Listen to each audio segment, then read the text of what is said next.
राधे राधे साथियों, स्वागत है आप सभी का श्रीमद् भगवद गीता के 18 अध्यायों के सफर में।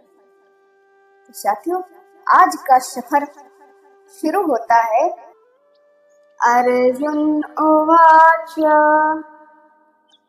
दृष्ट्वेमं स्वजनं कृष्ण युयुत्सुं समुपस्थितम् सीदन्ति मम गात्राणि मुखं च परिशुष्यति वेपिथुश्च शरीरे मे रोमहर्षश्च जायते।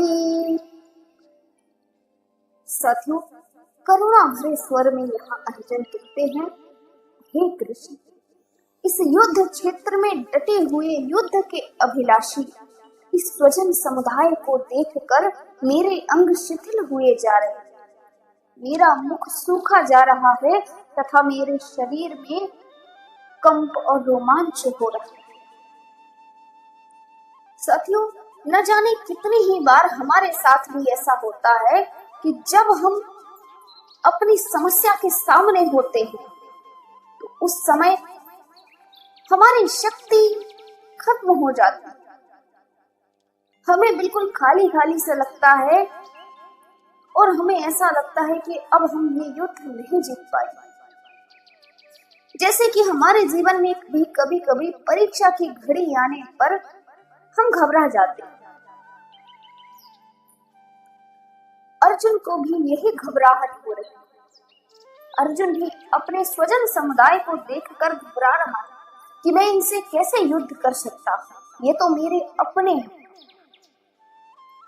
आगे अर्जुन कहता है, गांडीवं संस्त्रसते हस्तां वक्चैव परित्यहते नाचाशंकोऽन्यवस्थान्तुं भ्रमतीव चापि मनः। साथियों, अर्जुन कहते हैं कि हे केशव, मेरे हाथ से गांडीव धनुष गिर रहा है, मेरी त्वचा भी बहुत जल रही है, मेरा मन भ्रमित सा हो रहा है, इसलिए मैं खड़े रहने में असमर्थ हूँ। साथियों, यहाँ अर्जुन का दुख और हमारी दुविधाएं अलग नहीं है, बिल्कुल एक जैसी स्थिति है। चाहे हम कोई परीक्षा देने जा रहे हो, या कोई बिजनेस करने जा रहे हो, या फिर कोई मैच खेलने जा रहे हो, ऐसे कितने ही मौके हमारे जीवन में भी आते हैं जब हमें उन्हें देखकर ऐसा लगता है कि लगता है हम गलत स्थान पर आ गए, हमसे ये नहीं हो पाएगा, हम ये एग्जाम क्लियर नहीं कर सकते, हम इस युद्ध के लायक बने ही नहीं। अर्जुन को भी कहीं ना कहीं बिल्कुल यही प्रतीत हो रहा है और यही अनुभव हो रहा है। निमित्तानि च पश्यामि विपरीतानि केशव नाचाश्रयोऽनुपश्यामि हत्वा स्वजनं माहवे। आगे अर्जुन कहते हैं, निमित्तानि च पश्यामि विपरीतानि केशव नाचाश्रेयोऽनुपश्यामि हत्वा स्वजनं माहवे। आगे अर्जुन कहते हैं, निमित्तानि च पश्यामि विपरीतानि केशव नाचाश्रेयोऽनुपश्यामि हत्वा स्वजनं माहवे। साथियों, यहाँ अर्जुन कहते हैं, हे केशव, मैं लक्षणों को भी विपरीत देख रहा, तथा युद्ध में स्वजन समुदाय को मारकर कल्याण किसका हो सकता है? मुझे नहीं लगता कि इस युद्ध क्षेत्र में अपने ही स्वजन समुदाय को मारकर मेरा कल्याण हो सकता है। साथियों, विश्व का सबसे बड़ा योद्धा अर्जुन, जो कि इस समय हताश है, निराश है, युद्ध से पहले अगर आप भी खुद को अर्जुन की तरह असमंजस में पड़ा हुआ और कांपता हुआ पाते हैं, आप देखते हैं कि आप हारने वाले, चारों तरफ आपको अंधकार सा दिखाई देता है, दुनिया खत्म होती नजर आती। बिल्कुल यही स्थिति अर्जुन की भी है। आगे अर्जुन कहते हैं, न कांक्षे विजयम कृष्ण न च राज्यं सुखानि च किं नो राज्येन गोविन्द किं भोगैर्जीवितेन वा। अर्जुन कहते हैं, हे कृष्ण, मैं ना तो विजय चाहता हूँ और ना ही राज्य चाहता हूँ। मैं ना ही राज्य के सुखों को चाहता हूँ, मैं तो बस इस युद्ध को टालना चाहता हूँ। हे गोविंद, हमें ऐसे राज्य से क्या प्रयोजन है? ऐसे भागों से हमें क्या ही मिलेगा जिसमें हमें अपने ही स्वजनों को मारना पड़े? ऐसे जीवन से क्या लाभ है? साथियों, ये वही अर्जुन कहते हैं जो कि कभी युद्ध से पीछे नहीं हटते, फिर भी आज अर्जुन युद्ध से पीछे हटना चाहते हैं और आज वो युद्ध को टालना चाहते हैं। अर्जुन सब कुछ त्यागने को तैयार है, सब कुछ छोड़ देने को तैयार है। उन्हें कुछ नहीं चाहिए इस दुनिया में, धन संपत्ति, राज्य, सुख, वैभव, उन्हें कुछ भी नहीं चाहिए। वो तो बस इस युद्ध से बचना चाहते हैं। ये शामर्थे कांक्षितं नो राज्यं भोगः सुखानि च तायिमेव स्थिता युद्धे प्राणान् त्यक्त्वा धनानि च। अर्जुन कहते हैं, हमें जिनके लिए राज्य, भोग और सुख आदि अभीष्ट है, वो ही ये सब धन और जीवन की आशा त्याग कर इस युद्ध में खड़े हैं। आचार्यः पितरः पुत्रास् तथैव च पितामहः मातुलः श्वशुरः पौत्रः श्यालः संबंधिनस्तथा। अर्जुन कहते हैं, हे मधुसूदन, जब गुरुजन, पितृगण, पुत्रगण, पितामह, मामा, ससुर, पौत्रगण, साले तथा अन्य सारे संबंधी अपना अपना धन एवं प्राण देने के लिए तत्पर हैं और मेरे समक्ष खड़े हैं, तो फिर मैं इन सबको क्यों मारना चाहूंगा? एतान् हन्तुमिच्छामि घन्तोऽपि मधुसूदन अपि त्रैलोक्य राज्यस्य हेतोः किं नु महे कृते। अर्जुन कहते हैं, हे मधुसूदन, मुझे चाहे मरना ही क्यों ना पड़े। हे जीवों के पालक, मैं इन सब से लड़ने के लिए तैयार नहीं हूँ। फिर इसके लिए भले ही मुझे 3 लोकों का राज्य ही क्यों ना मिले, और ये तो केवल पृथ्वी लोक की ही बात है। मुझे कुछ नहीं चाहिए, ना मुझे इस पृथ्वी लोक का राज्य चाहिए और ना मुझे त्रैलोक्य का राज्य चाहिए। निहत्य धार्त्य राष्ट्रान्नः का प्रीतिः स्यात् जनार्दन पापमेवाश्रयेदस्मान् हत्वेतानाततायिनः। अर्जुन कहते हैं, हे जनार्दन, धृतराष्ट्र के पुत्रों को मारकर हमें क्या प्रसन्नता हो? ये सभी हमारे अपने हैं, हमारे अपने भाई हैं। इन आतताइयों को मारकर हमें ही पाप लगेगा। तस्मान्नार्हा वयं हन्तुं धार्तराष्ट्रान् स्वबान्धवान् स्वजनं हि कथं हत्वा सुखिनः श्याम माधव।